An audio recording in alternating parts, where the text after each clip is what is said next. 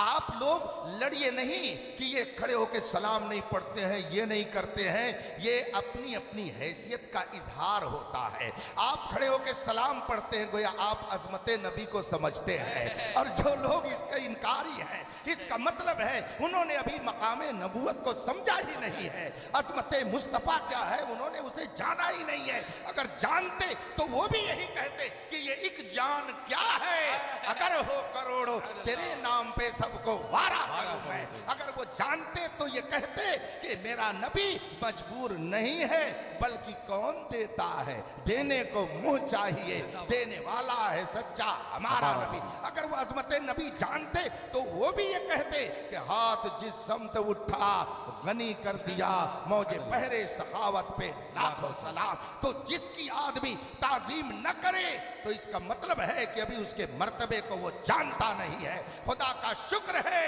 कि उसने हमें मकामे मुस्तफ़ा की कुछ पहचान अता की है, इसीलिए हम नबी का गुण गाते रहते हैं और ये कहते हैं देता सब खुदा है मगर दिलाते सब मुस्तफ़ा है। ठंडा ठंडा मीठा मीठा पीते हम हैं पिलाते ये हैं, रब है मोती ये हैं कासिम, रिज़्क़ उसका है खिलाते ये हैं।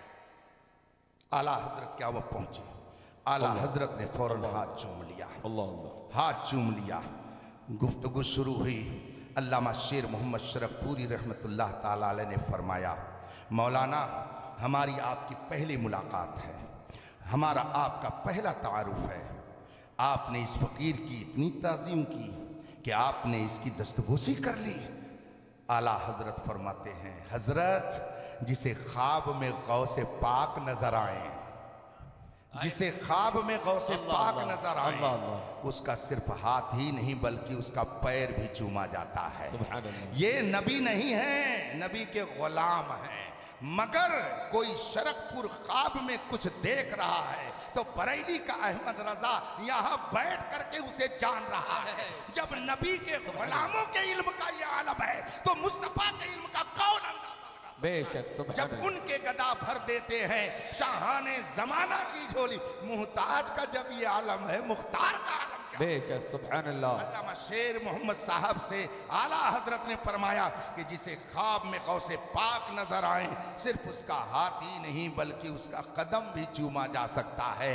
ये है अल्लाह वालों की वो दुनिया कि जो सिर्फ अल्लाह वालों से मोहब्बत करने वाले ही जान सकते हैं। आला हजरत रज़ियल्लाहु ताला अन्हो को ऐसी अकीदत सरकार गौसे पाक से थी, ऐसी अकीदत थी कि खुदा की कसम दुनियाए हिंद में आशिको शैदाए गौसे आज़म उस जमाने से लेकर इस जमाने तक आपको उनके मुकाबिल में कोई मिल नहीं सकता है। ये शान थी गौसे आजम रज़ी अल्लाह ताला अन्हु से मोहब्बत की। मैं आज से चंद साल कबल बगदाद मुअल्ला हाजिर हुआ और 11वीं शरीफ के मौके पर सरकार गौसे पाक की बारगाह में 11वीं मनाने का शरफ मुझको मिला। एक रोज़ वाक़यात तो बहुत वहाँ के हैं जहन में, लेकिन एक रोज़ मैं चला गया खानकाह शरीफ की बाहर रोड पर लगी हुई दुकानों का मुआयना करने के लिए, देखने के लिए। तो देखा एक दुकान है, उसके आधे हिस्से में चाय खाना है और आधे हिस्से में कुतुब खाना है। मैं कुतुब खाने की तरफ बढ़ा, देखूं इसमें कोई किताब अगर कारआमद हो तो उसे ख़रीद लूं। देखा तो एक किताब ऊपर का वरक फटा हुआ, लेकिन उसके ऊपर लिखा हुआ था वसाया शेख अब्दुल कादिर अल जिलानी रहमहुल्लाह, यानी ये किताब सैयदना गौसे पाक की वसीयतों पर मुश्तमिल है। सैयदना गौसे पाक की वसीयतें इसमें दर्ज हैं। अरबी में वो किताब थी, मैंने वो किताब ख़रीद ली। वो मुझे हैरत से देखने लगा, इसलिए कि बोसीदा किताब, फटा हुआ वरक कौन लेता है, और वो भी उस वक्त वहाँ के हिसाब से 30,000 दीनार में मैंने ख़रीदा था। और 30,000 दीनार जानते हैं हिंदुस्तान का 100-150 रुपया उस वक्त का, इसलिए कि वो पैसा वहाँ का बिल्कुल भूसा हो चुका था। जंग के बाद मैं गया था, मैंने वो किताब खरीद ली। और उसके बाद में जब मैं आया अपनी क़यामगाह पर, मेरी अपनी आदत है, मेरे पास जो किताब कोई तोहफे आती है मैं उसको एक नज़र ज़रूर देखता हूँ। कोई किताब खरीदता हूँ, एक नज़र ज़रूर पढ़ता हूँ। इख्तलाफी मौज़ूआत पर वहाबियत क्या है, देवबंदियत क्या है, नजदियत क्या है, राफिजियत क्या है, असर हाजिर का फितने मौलाइयत क्या है, सुलह कुल्लियत क्या है, मैंने हर मौजू पर किताबों का तकरीबन इस वक्त 1000 किताबों का मैंने मुताला किया है। और अल्हम्दुलिल्लाह तकरीबन 2 दर्जन किताबें मैंने अब तक लिखी हैं जो पूरी दुनिया में पढ़ी जा रही हैं। फतावा अलीमिया एक किताब 3 जिल्दों में है जो 2000 सफ़हात पर मुश्तमिल है। उर्दू में, इंग्लिश में, हिंदी में, अरबी में, गुजराती में, न जाने कितनी ज़बानों में मेरी किताबें आपको नेट पर मिल जाएंगी। ये सब किताबें अल्हम्दुलिल्लाह मैं पढ़ता हूँ, तब अलमारी की जीनत बनाता हूँ। मैंने उस किताब को पढ़ना शुरू किया, 1 सफ़ा पढ़ा, 2 सफ़ा पढ़ा, उसमें मुकद्दमा क्या, ये हज़रत लोग जान, शुरू में जो बातें कुछ लिखी जाती हैं तमहीद के तौर पर, उसे मुकद्दमा कहा जाता है। इराक शरीफ के किसी प्रोफेसर ने उसका मुकद्दमा लिखा था, बहुत अच्छा मुकद्दमा उसने लिखा। मेरी दिलचस्पी बढ़ गई, मैं उसको पढ़ने लगा। पढ़ते पढ़ते मैं एक मकाम पे जाकर के रुक गया। तन्हाई में भी मुझे मुस्कुराहट ने आ घेरा और मैं अपने दिल में सोचने लगा कि सुभान अल्लाह, हिंदुस्तानी मुसलमानों की क्या शान है। इराक के उस प्रोफेसर ने उस मुकद्दमे में लिखा था कि यूं तो गौसे पाक के चाहने वाले पूरी दुनिया में फैले हुए हैं, मगर वो कौन से मुल्क हैं जो नुमाया है और जहां के लोग सरे फहरिस्त हैं गौसे पाक से मोहब्बत करने वालों में। तो खुदा की कसम उस प्रोफेसर ने उन नामों में दूसरे नंबर पर हम हिंदुस्तान का किया था।